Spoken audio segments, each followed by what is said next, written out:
Əziz şagirdlər, bu sualımızı həll etmək üçün gəlin əvvəlcə sualımızın şərtini diqqətlə oxuyaq.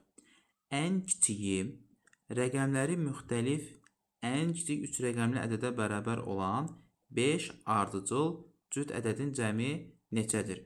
Yəni 5 dənə ardıcıl cüt ədədimiz var. Bu ədədlərdən ən kiçiyi rəqəmləri müxtəlif olan ən kiçik 3 rəqəmli ədəddir. Əziz şagirdlər, rəqəmləri müxtəlif olan ən kiçik 3 rəqəmli ədədimiz 102-dir.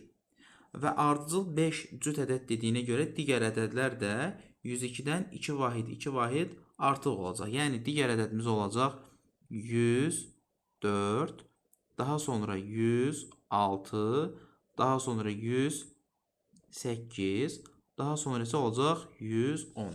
Və bizdən də bu ədədlərin cəmini istəyir. Biz bunları alt-alta toplaya bilərik. 2 ilə 4, 6 eləyər. 6 da bu 12, 8 də bu 20 və bu da 0. Elə olur 20. 0 yazıram, 2 yadda. Daha sonra orta cərgədə hamısı 0-dır və sonunda 1 var. 1 aşağı düşür, lakin 2 də yaddadır. Bu olur 3.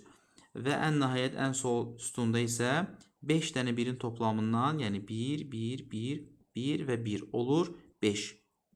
Deməli, bu ədədlərin cəmi olur 530. Düzgün cavabımız A bənd.